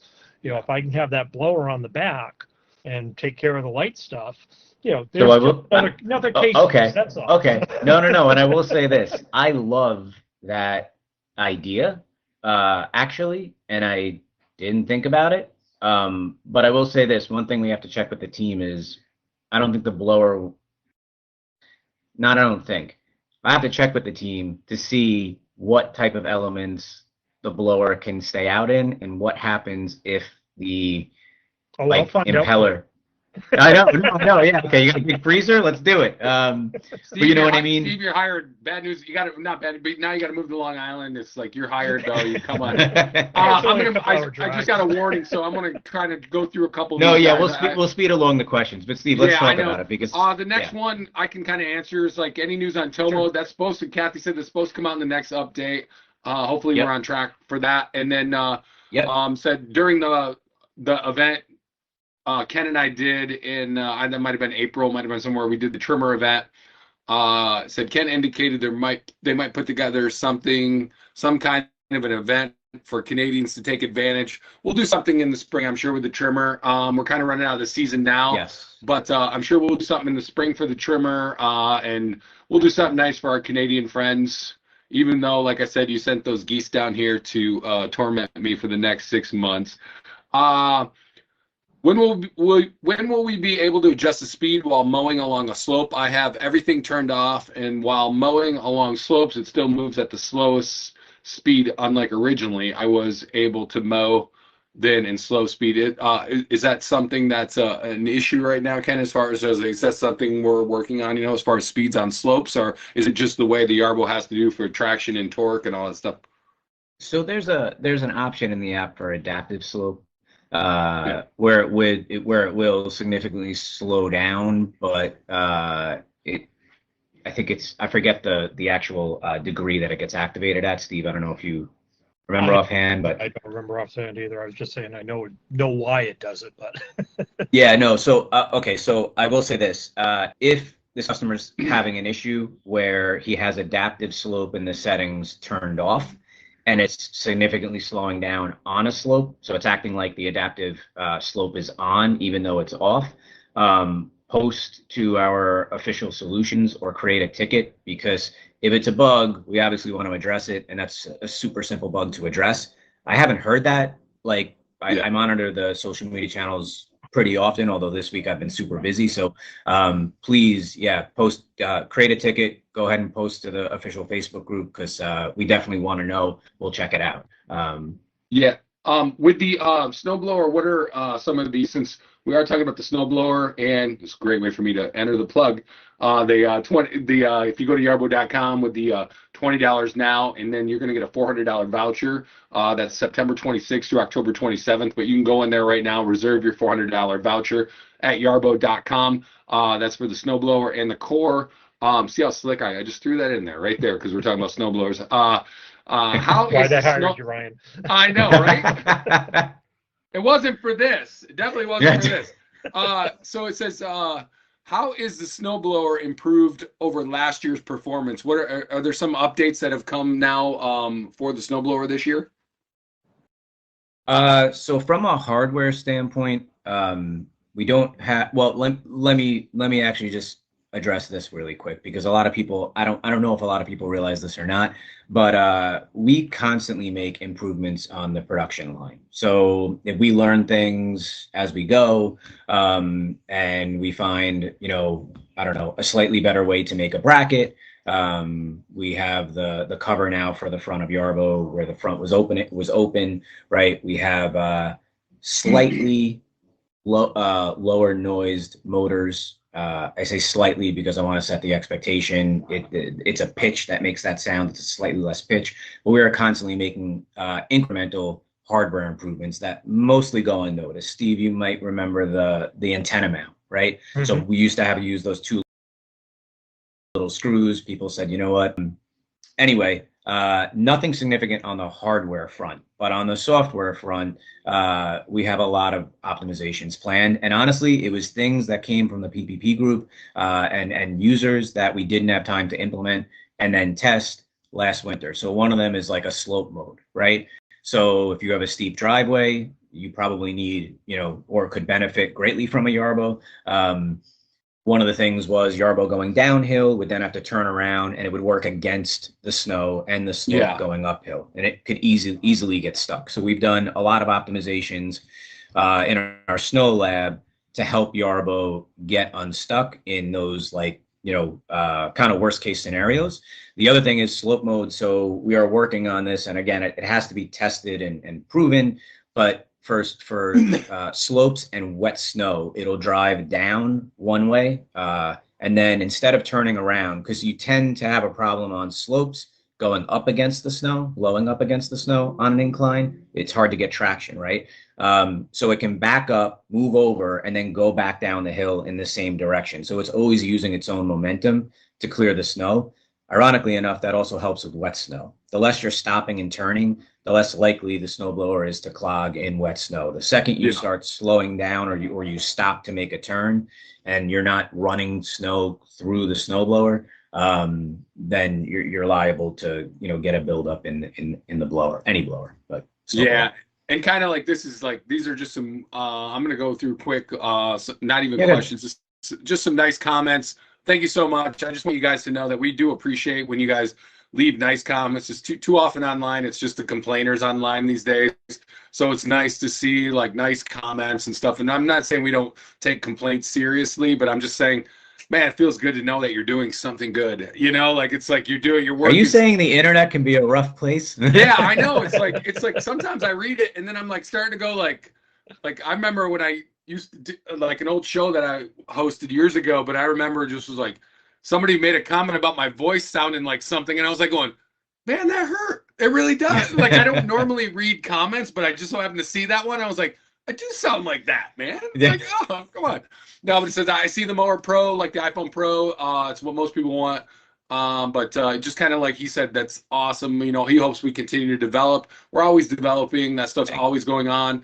Next comment said, I love my tank. I hope he's talking about the Yarbo. If he has a regular tank and he wants to park it outside my house for security, we can do that too. The thing is so robust. I know I like to call it is like a mini tank. I get that question often, like, what do we do? Like, how do we prevent people from stealing it?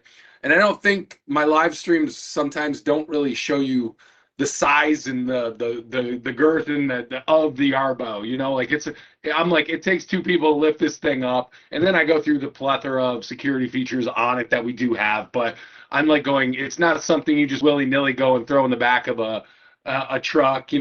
One day I didn't want to ask for help, and I was loading one up to bring it home, and I had to put it in the back seat of my car. It was just the core. Sure enough, I snapped an RTK antenna. I was like, oh, Ryan, why didn't you just ask for help? But I was too stubborn. Somebody said, my snowblower module still in the box, patiently waiting my Lawnmower Pro module. Yeah, those are all shipping out, and those are shipping out in like order of it's almost like when people pre-ordered, they got in a line, so they're shipping out with the line, so how you ordered them. So yeah, I know some people in Iowa have already gotten them. They are all on their way, but like I said, you had to kind of get in line when we did the Pro launch. Very impressed with my Yarbo so far. Saved us a lot of time this summer. That's what it's all about. Now football season's coming up. Tomorrow I'm going to send my Yarbo out. I'm going to watch my Michigan Wolverines. I'd love to say I'm going to watch my Chicago Bears play the Cowboys on Sunday, but we're started 0-2, so it might be a long season. And I know it's funny, like Scott in Minnesota and Craig in Wisconsin. That's so great about the Yarbo community too. Like, they're always poking me, because they know I'm a Bears fan, and one's a Packer fan, one's a Vikings fan. So I love it. It's like a, and I'm not even gonna say it's like a brotherly, like it's a camaraderie with this, because I have so many during my live streams, so many women that order the Yarbo. So many women that love the Yarbo. They come into our live streams. It's not just a bunch of guys, cavemen standing around. It's like everyone can use a Yarbo. So it's great. It's been nice. I just had a lady, God bless her, but she's a recent widow, and she ordered a Yarbo during a live stream the other day. And that's all. I mean, it's like she's just like, yeah, I need this Yarbo now, so it's taking care of her property, and we can't, like I couldn't come to words to say thank you enough, because it just didn't sound like enough for me, So, but it's so awesome when people out there. Let me see. I live in the UP of Michigan. I'm from Michigan, Northern Houghton County. We commonly get 250 inches of snow on average 208. Yes, I know that. I lived in West Michigan. We were getting like 120 to 140 when I was there. Is Yarbo going to? Yarbo is going to get a good test this winter. That's what's great about Yarbo, though. You can send it out anytime. I believe the number was what at 1 inch it can clear what 6,000 square feet at a time at 1 inch, and I think it was like 5 inches, 5 to 6 inches. It was like 2,400 square feet or something like that. The Yarbo can go out if you know you're in the UP and you got snow coming. Send it out at night. You can send it out to clear the snow. We love that, and a lot of a lot of our snowblower users are from Canada, and they tell me the amount of snow that they get, and I'm like going, it's warm here. Like you could just, but it's I love Canada. And I will say we have a good amount of concentration in the Upper Peninsula of users. In Buffalo, in Erie County, where they're getting lake effect snow. Same deal. And really, snow's a compounding problem, right? So although it's usually the events are pretty slow, even if you take a lake effect snow at 2 or 3 inches an hour, Yarbo can handle it. I mean, Yarbo is designed to go out and work through the storm. So that's one thing that, not every, it's again, a new way of approaching a problem that robots already do, right? So it's already been proven, say, for vacuums, autonomous lawnmowers, snowblowers, the same idea, right? So we're trying to micromanage a problem within reason, right? So the idea being that you can have Yarbo go out and constantly work through the storm every 2 or 3 inches, so you don't, even if it's a 5-foot snowstorm, it can still get through it. And I think that's the hardest part to train people, is that it's got to go out frequently, and you can do that with a robot. So you know what? When I had joined the team under the Snowbot name before we rebranded, we had the Snowbot S1, and the intent, I guess, with the team at the time was for it to go out one time after the snow event, and they were like, well, aren't there areas where they only get like 2 or 3 inches of snow? I'm like, well, not really. I mean, people in those areas are maybe in like, I don't know, Virginia or like, North Carolina, where like that's really odd that it even snows there. So yeah, maybe they get 2 or 3 inches, but they're also not going to be stocking up on snowblowers because it rarely snows there. Everywhere else, you really can't say like you're going to only get 2 or 3 inches of snow. You could get a foot, you could get a foot and a half, you could get 2 or 3 inches of snow, right? But you have to be prepared for any of that, right? That's why people usually buy the biggest snowblower they can get, because they only want to go out once after the snowstorm because they have to go out and do it, But on the snowblower side, the whole idea is to work through the storm. And so, it even took a shift within our team to wrap their head around that, right? And that it could work in that manner. And I mean, that's something that I feel like we're doing less education on, but it's still a thing, right? So a different way of thinking. Yeah. Somebody said, will I be able to pull a yard roller with a new back brace mount? Yes, you can pull, as long as it has an attachment to it. I mean, as long as it can, as long as it has like a pin or whatever, you can pull. I pull aerators. Yeah, they all do. Yeah, I pull aerators, dethatchers, yard sweepers. Are the flexible antennas a possibility? I know we've talked about that. You said that is a possibility, and those are definitely something that's on the radar. The flexible RTK antennas. Yeah, no, that's coming for sure. So coming. I mean, it's funny because like it's easy to show, right? Like a flexible antenna, right? We could 3D print a flexible antenna, but when you want to put those things into production, again, like we can't get those parts, from other places. We have to manufacture them, and even manufacturing them is a ramp up, right? So we start to make a couple of them, we find out defects on the manufacturing line, and then we improve that, right? And then we can finally produce them at scale. As time goes on, we try and make that rapid, but even that stuff takes, a few months. Those should be available very soon, because it's been a little while now, and the team absolutely wants to get that out. But yeah, that's definitely a priority for sure. And is there a warm weather battery option? I keep seeing some people from Texas, and I've from what I've gathered through the message boards, or from what I've gathered, people talked about how, obviously the battery is designed to power a snowblower, a leaf blower, and a lawnmower. I have seen some people do some creative options though too, whether or not it's maybe a reflector. I haven't had any problem. It was a warm summer here. I haven't had any problem with overheating. The first time I got a battery warning was when I was working yesterday. It was 85 degrees. I had the Yarbo leaf blower on the asphalt, and it was going for over an hour and 20 minutes. And then I kind of got a warning like, hey, it's a little hot, like type of thing. That warning, it was still running, it was still fine, but it was almost yeah, go ahead, Ken. Yeah, so no, a couple things. This past lawn mowing season, right, was our first full season with the 2024 lawnmower. And one of the things that we didn't have in place was, so to speak, intelligent, I'll call it, charging, right? So no matter when you brought Yarbo back to the unit, back to the charging station, and no matter what temperature the battery cells were at, we would try and put in a full charge current, right? Say, I don't know if it's 7 amps, don't quote me, but let's pretend it's 7 amps, right? We would throw 7 amps at it, no matter how warm the battery is. And as long as, so that's not a unhealthy thing to do. It doesn't matter, because the BMS itself, the battery management system in the battery, is going to turn that charging off if the battery gets too hot, right? Yeah. Too warm, to go above the spec cells, right? What they should be running at to protect the battery. But a very easy way to improve that, and it's not just us. Most autonomous lawnmowers, in fact, I test a bunch of competitors' autonomous lawnmowers. In 95 degree, 100 degree days, you bring them back to the charger. Even smaller batteries with lower voltage will say, charging will take longer, right? Yeah. Charging throttled, due to heat, right? And so we did not have that mechanism in there. So the battery would basically try and charge. It would see it's too warm. It would turn off, right?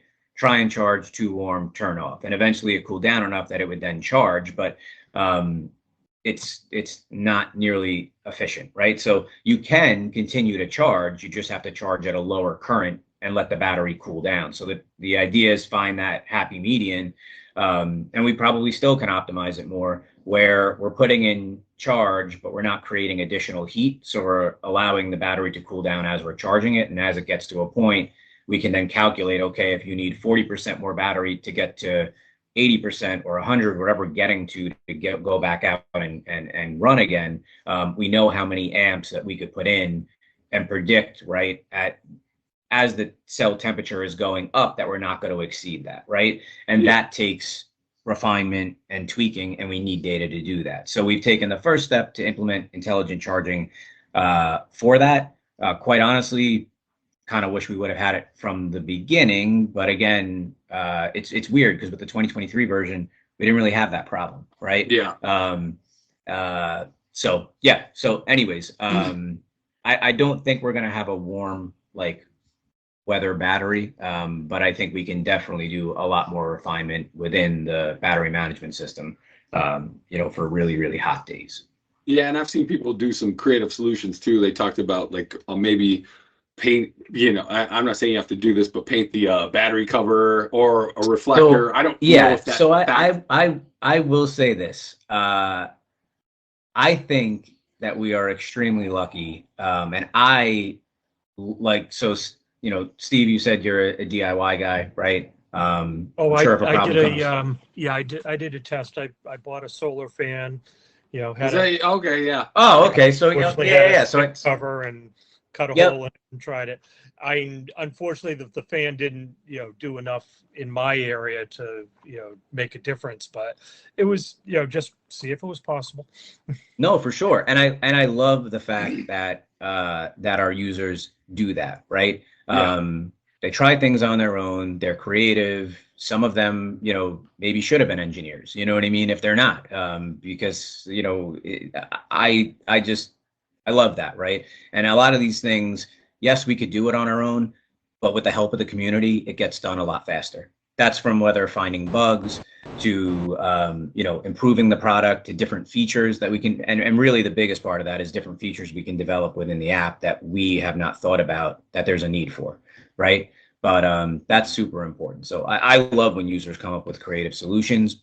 Ideally, Yarbo doesn't need big hardware changes, right? And I don't think the battery temperature is something we'll need a hardware change for. I think there's definitely more room to optimize the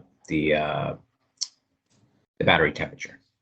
All right, just to make us feel good about ourselves real quick here, I got like 2 more questions, and we'll just kind of go through them really quick so we can let everybody go enjoy their Fridays. So it says, I love my Yarbo with our 5+ acres. And that's funny because I was talking to a gentleman today who moved upstate New York, had 3 acres to cut, and he was kind of unsure whether or not Yarbo could handle the 3 acres. And I get it. It's a big purchase, so he was kind of unsure, but it's nice to know this.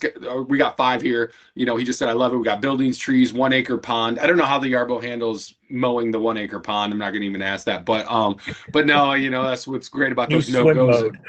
Yeah. Well, I was talking to Bill. Bill, the engineer, was like, they occasionally, like, we'll have to go out and set something up. Not me personally, but like the engineers will go out and set something up. They'll arrange something to go set something up. And Bill was like, I love Bill. He's like a young kid. He's back home now, but he was like, yeah, I gave it like a 3-foot clearance by the water because I was scared for me, And I was like, Bill, it's okay, man. You can set it up. But he was like going, I don't want to be responsible. I don't want this, But okay, is it possible to use the Smart Vision while it's in work mode? I know it's not now, but will it be? Is that something we kind of want to work on? Because I know a lot of people are interested in, for some, I don't know why, it's like a thing where they want to be able to watch their cameras while the yard is mowing. I guess it'd be kind of cool video footage, but is that something we're kind of looking at?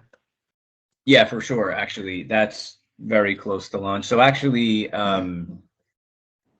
so that is coming. It's coming probably as part of like a really inexpensive subscription plan. So 2 things are coming along with that. One is the ability to stream the cameras while it's working, all 4 cameras, 2-way audio back and forth. So you can hear what Yarbo hears. You can also, warning a person to leave your property. Would that be like kids, a Ring camera whatever. cloud type? Would that be like in a Ring camera cloud type of thing? Exactly. Okay. Awesome. Yep. Okay, Oh, and the other thing is, yeah, go ahead, Ken. The other thing is that will also, as long as it's available in your area, you could use Yarbo without the data center. So 2 ways, one either over 4G, or the other way is Entrim. Yeah, correct. Okay. And this person, I'm just teasing you. This is awesome. You're great. But this person definitely has a CB radio in their house. It's this guy. I don't even know what this means. So this is a great question. I have no idea what it means. So you stumped me.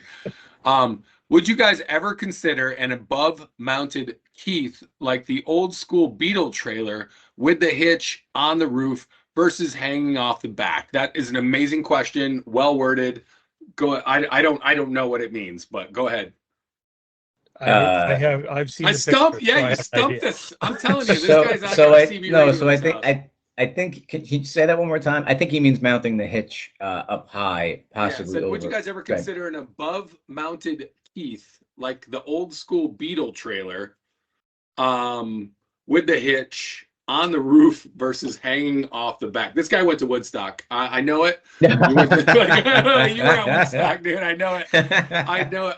Yeah. Oh my gosh, that's crazy. Yeah, I think maybe he means mounting the hitch either, obviously higher or over the center of Yarbo, like making a bracket so that almost like there's a product out there. Yeah, there you go. Oh, look, we go. The thing I saw was they had the idea of a back brace mount and then something mounted up here, and then your hitch would be basically top center. Right. So you could turn your weight would Yarbo be right over it, and around. then this could turn all behind. Yeah. Well, you win the question of the night. Whoever submitted that one. What was that old? Was that the old show Stump the Swab, whatever, on ESPN? So I think you stumped us, but so something like that. I mean, again, it's doable. It absolutely is doable, and I will say it has its place. But the question becomes, how many customers out there would benefit from that, right? Yeah. So in a situation like that, I mean, if you have something with really high tongue weight, it definitely helps, right? But I guess the question becomes then, if you're getting Yarbo and that towing is really going to, so to speak, help you. I mean, with increased tongue weight also comes just increased weight, right? Yeah. So we don't want to exceed, even though Yarbo can tow 6,000 pounds if it's on level ground and what you're towing is wheeled, you don't want to do that. You know, the reason why we say pulling 3,500 pounds is because even though it will do it, you could obviously wear out the motors. So Steve, I'll bring you up. Yeah. Even though we can take out, right, like inch and a half, whatever you took out, half-inch saplings with the trimmer, cool. You know, you just don't want to do that every day for sure. Big difference between can and should. Like, Right. could you? Yeah. Should you? I don't know. You know? Well, right. And actually one of our customers actually made this mount. They made a mount, and and he made a clever one because it actually hung off the back of Yarbo, but it was at this high point, and it had like brackets that came down with casters in the back, so that supported the weight of whatever you were towing. And he welded it himself, which was see, now pretty. that one's the one I thought that went on top of it, but maybe it was two different people. Correct. There were two different guys, and but the simple fact is, to fabricate something like that, can we do it? Yeah, but then we have to think of, okay, like how much weight, because then you could pull a lot of weight, right? But obviously, we don't want to be burning out motors left and right. We have to be able to stop, you know what I mean? Like when towing, to be safe. There's a lot of variables. So, but if one day, you know, the customers all said to us, hey, we really, really want this, because we do take, you know, surveys and polls where we just say, hey, it's a free-for-all. Give us the next module, no matter how crazy, whatever, give us the module that you want to see next. If everyone answered that, we are obviously going to seriously consider it. So, awesome. But okay. Well, before we wrap up, I just want to remind everybody, we do have our M1 special is running out here. That is the M1 with the core. The module's on sale too, but the M1 with the core and the bundles are on sale with our Lawnmower 1. That's our dual disc, 10 blades underneath, 5 blades on each side disc. In any core order during this live stream, we're going to end this live stream in like a minute or two. So if you are ordering anything and you want to get it in your cart, I can tell I'm starting to fade. Cinderella's, the whole thing's coming. My shoes are regular again. But yeah, so the any core order, you get the free back brace mount. If you do order the M1 with a core, you get the season ahead kit, and that's going to be 2 extra discs, 2 sets of blades, track grease, core cover, and lawnmower cover. And then we are starting a new promo. You can check it out at yarbo.com. You might as well go there anyways. We got great stuff. The Yarbo Wiki's fantastic, all that fun stuff like that. But the winter is coming. When it snows, Yarbo goes. That's I feel like I'm gonna be saying that a lot. So you pay $20 now, and between September 26th and October 12th, that's gonna reserve your spot for $400 off the snowblower and with the Yarbo core. So all you have to do is put down $20 today, and that's gonna reserve your spot for that $400 coupon. That's $400 US dollars. The Canadian one is more. I'm sorry I didn't write that down. I don't know why. It was late. I was tired. So September 26th through October 12th. I want to thank Ken and Steve. You guys were awesome, man. Maybe one of these days I can get to your property. Come check it out, Steve. We can do a live from there, man. Just see what you guys got going on. And I want you guys, everyone, have a great Friday. I really appreciate everyone taking the time. It's nice to come do this at night and just to see it. And thanks a lot, guys. Appreciate it. Thank you, guys. Thank you, all right, Steve. man. All right, take care. If you want to know more, just visit yarbo.com. And we're going to be back next week with some more live streams. And we're getting into snowblowing season. So we'll see you guys next week. Everybody have a blessed weekend. And let Yarbo do the work while you relax watching football and cry yourself to sleep like I do when the Bears play on Sunday. So talk to you guys soon, man. Thanks a lot. Bye, guys. Thanks, Kathy. Thanks, Kathy.